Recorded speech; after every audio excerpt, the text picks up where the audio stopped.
Opinions and stories around the game we love, told by your favorite storytellers. Stay up to date with all things cricket. Subscribe to Cricbuzz's YouTube channel and press that bell icon now. It is a big game. We are mentioning India, and of course, India will be up to start the first part of the second part of their campaign. It's been disappointing till now, and it can only go up from here, Joy. So this is really going to be a test for them.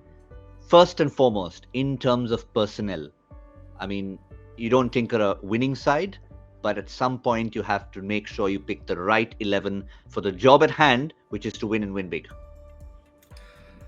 Yeah, look, I'm surprised. I mean, if I look at this lineup, first I'll just start with the bowlers. I think they made the right change. I think bringing in Shardul, because Bhuvaneshwar has just simply been out of it. I mean, he just hasn't looked the bowler he is.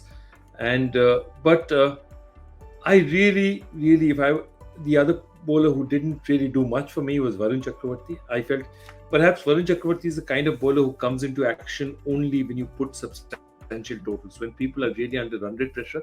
And New Zealand was never under any run rate pressure against him. So, they could afford to just bat him away.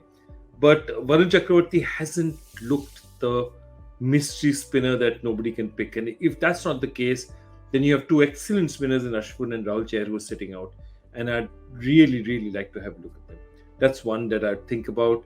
But, you can argue with equal justification whether India should be looking, being in a situation like that, whether India should say that, Varun Chakravarti just didn't have enough runs to play with. So, either way. But the question, what I want to ask you, and I'll come back to your points, Joy, and I'll bring both of you into it, is for a team in the opposition who thrive on mystery spin, they're facing Mujib day in and day out in the nets. Does that make them more qualified to take on a Varun Chakravarti? I don't think so. They're facing their own type, yes, but the Afghanistan batting lineup they play one way for mine. They only play one way. So Chakravarti's a big, a big sort of option, I think, from an Indian point of view. I didn't think he was an option to open the bowling the other night. I thought there was a genuine mistake made. You look at the matchup of Mohammad Shami against Martin Guptill and Mohammad Shami against right-handers in general, with that brand new ball, nipping it back, nipping it away. How he did not bowl one of the first 2 overs the other night, I was astounded.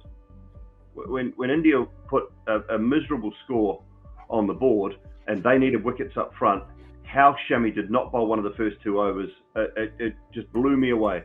Because if I'm Martin Guptill and Daryl Mitchell, I'm walking out there thinking, Shami's going to be a handful. If this is just nipping a touch, Shami's going to be a handful. And when he's not throwing the ball in the first couple of overs, I'm going, we've dodged one here. We've dodged one here. So to me, that was a mistake made straight away from an Indian point of view. And I'm not saying it would have turned the game around. I'm not saying India would have won the game, but you don't face the last bloke you probably want to face. So I'll come back to you now, Joy. You've talked about Shardul being the right choice. Everyone else pretty much selects themselves unless you're thinking of a change in spin type. You've got Ashwin and Chahar on the sidelines. But come to the batting now. All the build-up after that first game, can you get Ishan Kishan in? There was a press conference where Kohli was asked, can you get Ishan in instead of Rohit Sharma? As it turned out, it was a lower back spasm to Sky that got him in. Continue with that, Joy? Look, it's a tough one. I would, now that Ishan Kishan has come in, the question is, if I had to play this normally, I'd turn around and say that Sky was your accepted option up front. That's what you did. And if this is a replacement, this was a replacement for a match. The problem was that if they had made the replacement and they made a replacement where they decided also to play Rohit at number 3, that's also the big one. One is about Ishan Kishan coming into the side. The other is that Rohit batting at number 3. So let's look at the two scenarios possible. There's scenario number 1, where they turned around and told Rohit that, we'd like you to bat at 3. And Rohit probably would not have said no. You don't turn around and say, no, I'm not going to bat at 3 because you're somewhere. But the other is turning around and telling Rohit. So that's an option which is not a great option because it shows that the team is not in great shape. The other is the option where Rohit, they turn around and said, Rohit, you know what? Bolt, you know him in the nets. You've seen the way he shapes back in. We are thinking of batting at 3. What do you think about this? And if he turns around and says, okay, you know what? I think it makes sense. Let's do this. So there are two ways the Indian camp could have played this. I'm hoping they played it the second way, that Rohit was a participant in the decision to bat him at number 3. Because, this is going to get blown out of all proportion given whatever has happened after that. And that's what I'm saying, that none of us know exactly what the truth is. Yeah. But given the situation, I would never, without Rohit wanting to be a part of it, I wouldn't give him a decision that's already been made. I won't go. You don't walk up to Rohit, tap him in the back, and say, Rohit, you're going to bat at 3. It has to be, Rohit, this is what we're thinking. What do you think? I'm hoping it's the second, and I'm hoping it's that way. And if that's the case, Rohit goes straight back to opening. Sky comes in his normal order. Life is restored, and let's see what happens.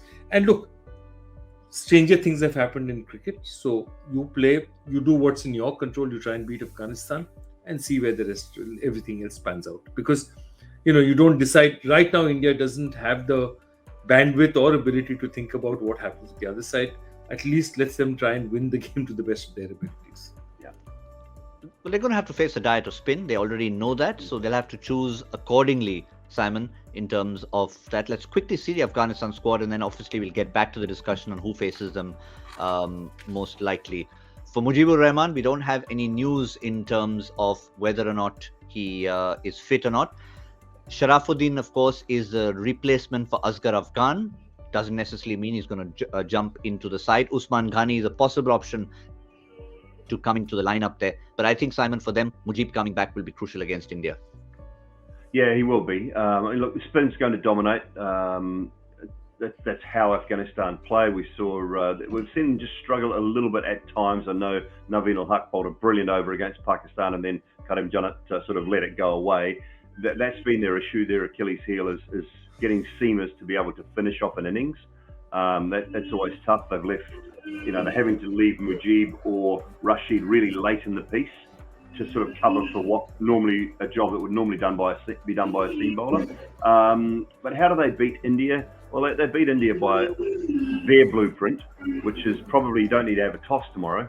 They want to bat first and put runs on the board, and India will probably want to bowl first. So it's not a toss is obviously not necessary, I don't think, tomorrow, but they need to put 160, 165, 170 on the board, I think, to really put India under some pressure with that bowling attack.